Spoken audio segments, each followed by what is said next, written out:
Bonjour les gens, j'espère que vous allez bien. Bienvenue dans cette nouvelle vidéo. Donc on va continuer. On s'est arrêté au module. Donc la notion de module dans Python. Vous avez d'autres développeurs qui développent des modules qui sont qui contiennent dedans des fonctions, des variables, des constantes et tout ça. Vous pouvez les réutiliser. Là, la base, c'est de ne pas programmer tout vous-même, mais de réutiliser les codes déjà existants, ce qu'on appelle les modules. Donc un module, c'est simplement un fichier ou un répertoire de fichiers. Donc ça contient des fonctions, des variables, des classes. Les classes, ce sont des types un peu plus avancés. Donc on va parler sur les classes dans la partie intermédiaire. Donc les modules, vous avez vraiment beaucoup de packages, que ce soit livré avec le compilateur, vous pouvez aussi les télécharger via Anaconda. Donc il y a Math, Random, NumPy, les plus utilisés pour le domaine scientifique. SciPy, Matplotlib le- pour le tracé des courbes, Panda aussi. Donc chacun il est spécialisé dans un domaine. Pour importer des modules, donc il faut utiliser le mot-clé import. On l'avait expliqué. Donc import le nom du module, donc je ne sais pas si j'ai bien spécifié ici. Vous pouvez utiliser import, le mot-clé import après le nom de la bibliothèque du module plutôt. Après, pour l'utilisation, donc il suffit seulement module. Normalement, ça, hop, je devrais faire ça. Je devrais faire ça. Voilà, ça c'est mieux. La syntaxe, c'est import module. Après le nom du module, point, la variable, la fonction, la classe et tout ça. Voilà. Ici, vous avez un exemple.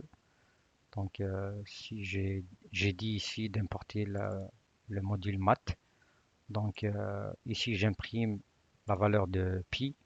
Ici j'appelle la fonction sinus. Je lui donne en paramètre le pi fois 0,5. Donc j'exécute. Voilà, ça c'est la première valeur de pi. Vous pouvez aussi utiliser as mt. Voilà, c'est-à-dire pour renommer. Maintenant, je l'appelle plus math, mais MT. Voilà, hop, MT, MT. Voilà, ça marche. Vous pouvez aussi utiliser le mot-clé from module import un sous-ensemble as identifiant. Donc ici, je ne veux pas importer tout le module, mais par contre, je veux seulement importer la fonction sinus. Si je dis pas as, il faut que je l'appelle sinus. Ici, j'appelle sinus. Voilà. Si j'exécute ici, il me donne. Mais si je dis as sinus function, bah, c'est à moi maintenant de donner mon propre nom. Voilà, il vous donne la même valeur. Donc on entame les conditions. Donc les conditions, c'est un test. À un moment donné, il faut que je fasse un test pour que je puisse faire des instructions si cela se passe. Donc ici, je déclare pour utiliser l'instruction if. Donc il suffit seulement d'utiliser le mot-clé if. Après, le bloc en Python, c'est toujours deux points. Après, il y a l'indentation. Donc ici, là, en Python, il n'y a pas la notion de bloc comme d'autres langages avec le begin, begin end ou les accolades. Mais par contre, si vous faites l'indentation, donc un petit blanc, pour ça, c'est pour dire ça, c'est un bloc de code. Voilà. Donc ici, j'ai déclaré une variable qui va recevoir la valeur de 5. J'ai dit si x est supérieur à 0, donc il est positif. Imprime, il est positif. Donc j'exécute le code. Donc il est positif. Si je dis que il est 2, il va me dire que c'est positif parce que il est supérieur à 0. Donc si je dis que il est 0, donc est-ce que 0 est supérieur à 0? Il va rien dire parce que le 0 il n'est pas supérieur à 0. Mais par contre, si j'ai maintenant un if, donc il y a des instructions à faire. Si ce n'est pas ça, donc si et sinon. Sinon, imprime négatif ou nul. S'il est supérieur à 0, c'est qu'il est positif. Sinon, soit il est négatif, soit il est nul. Voilà. Hop. Mais par contre, si je dis maintenant il est 0, il va me dire qu'il est nul. Maintenant, c'est plus ça. Ça, c'est. Il a regardé ici la condition, elle n'est pas satisfaite, donc il fait rien. Mais par contre, ici, je lui dis sinon. Bah, il va me dire que c'est négatif ou nul. Maintenant, j'ai l'instruction if, else if, else. Donc le if avec son bloc, il va dire que c'est positif. Sinon, si il est égal à 0, il va dire qu'il est nul. Sinon, il est négatif. Donc ici, on a bien géré toutes les conditions. Ici, c'est seulement positif. Ici, c'est seulement positif, négatif ou nul. Les deux, on les a gérés avec le else. Ici, on a bien spécifié tous les cas. Donc si j'exécute, il va me dire il est positif. Si je dis est égal à 0, il va me dire qu'il est nul. Si je dis il est égal à moins 1, il va me dire qu'il est négatif. Voilà. Maintenant, on passe aux boucles. Donc les boucles, ça sert à faire des itérations, à, à répéter les mêmes instructions sur un nombre défini des instructions. Donc la première boucle à voir, c'est la boucle for. Donc ici, la boucle for, donc elle s'utilise avec le mot-clé for. Et ici, on spécifie le début de bloc de cette boucle. Donc on essaye de parcourir une chaîne de caractères. Ça, c'est l'ensemble global, le tout. Et ça, c'est un élément de l'ensemble. Donc j'ai dit pour chaque caractère de cette chaîne de caractères, tu imprimes ce caractère. Ça, c'est un élément. Ça, c'est l'ensemble des éléments. Donc ça, c'est un élément d'une liste. Ça, c'est une liste. Voilà. Je parcours, c'est comme si je fais un tableau euh, qui est plein de cases. Et le char, c'est élément par élément, une case. Et l'ensemble des tableaux, c'est comme euh, c'est voilà, c'est l'ensemble. C'est cette deuxième variable. Donc ici, donc si j'exécute, il va parcourir caractère par caractère. Donc il y a une fonction qui nous renvoie une liste de 0 jusqu'à n, plutôt n-1.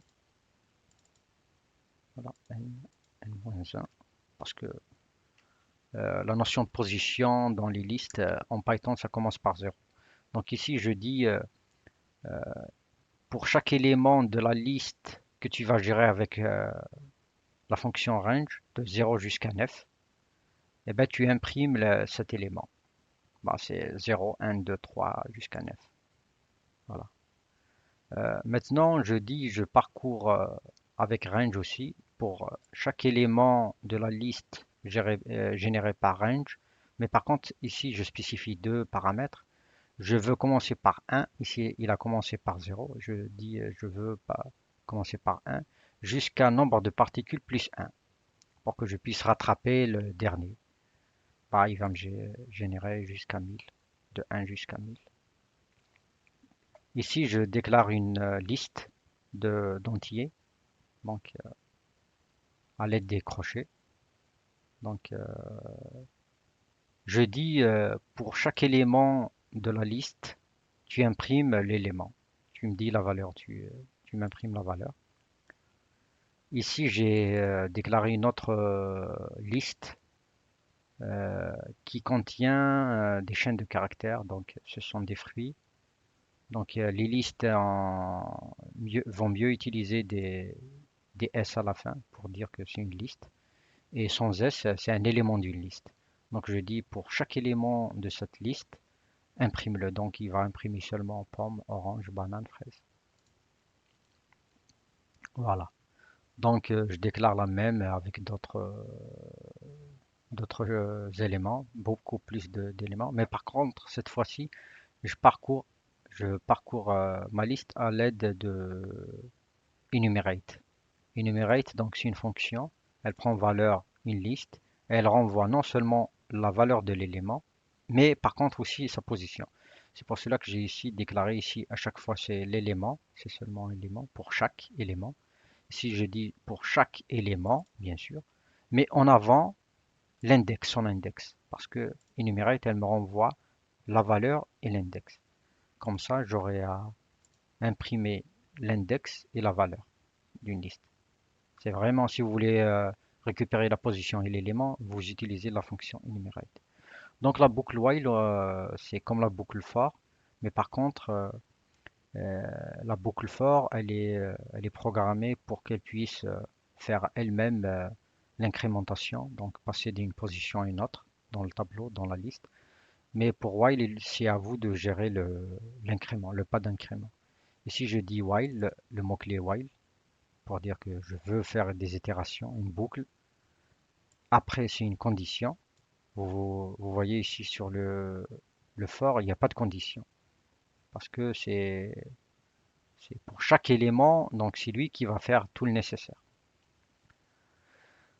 Ici, donc, bon, il y a des langages où il faut spécifier même dans la boucle for les conditions et le pas et tout ça, mais puisque nous, dans Python, il y a la notion de for each. Donc, dans d'autres langages, il y a le for tout seul, il y a le for each, c'est l'équivalent de cette boucle for pour chaque élément d'une liste. Mais voilà, pour déclarer pour faire une boucle while, donc il faut spécifier avec le mot-clé while, le bloc, des points pour dire que voilà le bloc. Il faut à la fin incrémenter notre condition. Pour que ici, il va être 0, après il va être 1, après il va être 2, après ça se répète les mêmes instructions. À chaque fois, il l'incrémente jusqu'à ce que la condition soit vraie. Hop, il sort. Voilà. Donc j'ai dit le i est égal à 0. I, est-ce qu'il est inférieur à 5? Oui, il est inférieur à 5. Il s'est arrêté à 4 parce qu'une fois qu'il aura 5, est-ce que 5 est inférieur à 5? Il va dire non. Mais si je dis que inférieur ou égal, donc il va continuer parce que 5 il est inférieur ou égal à 5. Voilà. Donc, donc il faut seulement faire attention à ça, le pas d'incrémentation. Donc la boucle do, c'est le même principe que la boucle while, mais par contre, elle se déclare avec le mot-clé do. Après, il y a le bloc. Après, voilà, toutes les instructions dedans, bien sûr. J'ai dit ici, j'ai dit seulement tu imprimes le i. I est égal à une chaîne de caractères devant lui, le vrai i, la valeur de la variable. J'incrémente, c'est comme si que je dis i est égal à i plus 1, donc j'incrémente. Une fois que j'incrémente, je fais une condition. Donc je dis est-ce que i il est supérieur ou égal à 5? S'il est supérieur ou égal, tu quittes. Break, c'est faire une pause. Donc il va quitter. Donc si j'exécute ce code, il va me dire invalide syntaxe. Bon, je vais laisser un espace peut-être.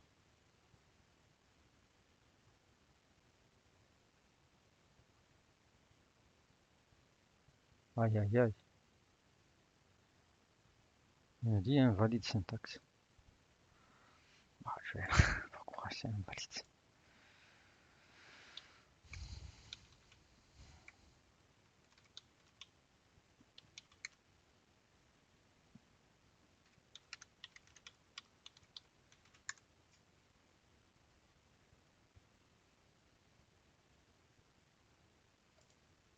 Peut-être il y a un while. Il y a une condition, do while. Non, ça c'est la boucle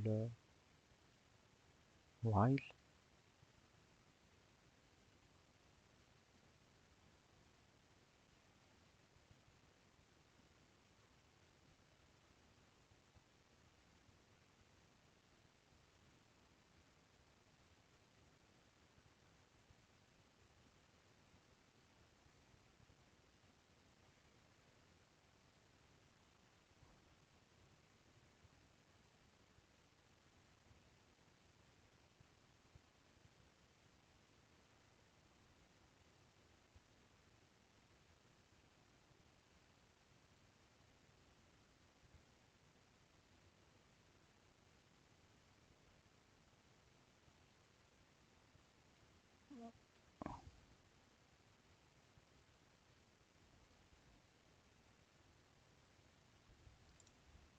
a pas la notion de do while en Python?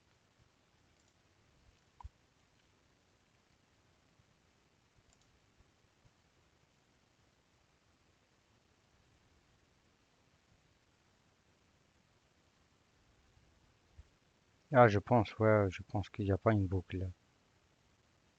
Ouais, c'est en 6000. Bah, je me suis trompé. Il y a pas la notion, mais par contre, si je fais ici, ouais, mais par contre, il me faut une condition, bien sûr. Ouais, il me faut une condition. Euh,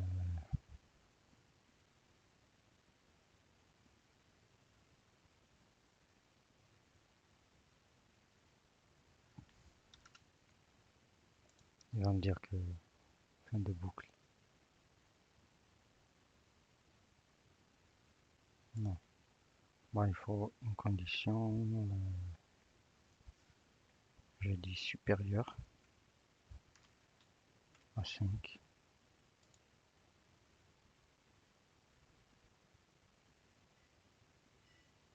Il va incrémenter, il va incrémenter après.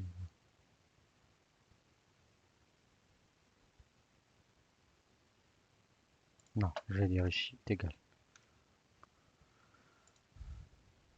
Hmm, Est-ce que le i... Non, c'est inférieur, bordelus. Voilà, inférieur. Donc, voilà. J'ai j'ai fait une simulation, donc j'ai dit, tu répètes ces instructions jusqu'à ce que le i il soit inférieur à 5. Mais par contre, si tu vois que le... Bon, il va jamais. Mais par contre, si je fais est égal, hop, fin de boucle. Donc ici, voilà. Ici, il va dire, il va commencer par 0. Il incrémente. C'est pas égal. Il retourne ici. Après le 1. Après, il va faire le 1, il est inférieur est égal. Après, il va recevoir 2. 2 n'est égal pas. Après, il va faire une autre boucle 3, 4. Quand il arrive à 5, cette condition elle est satisfaite. Il, il imprime le i. Il incrémente 6.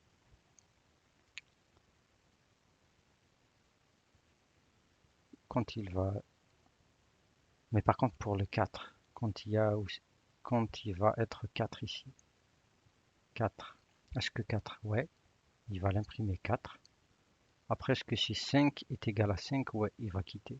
Donc, il va imprimer seulement le 4. Parce que j'ai fixé la condition ici, est égal à 5. Voilà.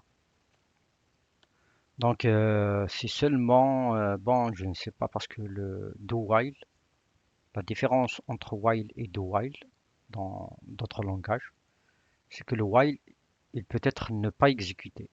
Donc, il s'exécute jusqu'à la condition. Ou si la condition n'est pas est directement satisfaite, il quitte. Mais par contre, le do while, tu lui dis au moins, au minimum, d'exécuter une seule fois les instructions. Dans tous les cas, il va exécuter une seule fois. Voilà. Mais par contre, le Python, il n'a pas le do while. Donc,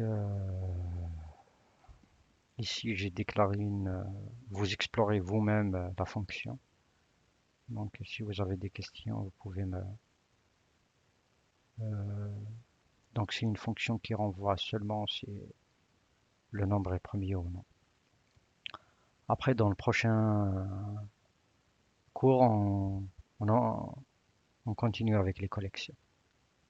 Je vous donne rendez-vous dans peu de temps pour une nouvelle vidéo sur les collections. Je vous remercie pour la vision et au revoir.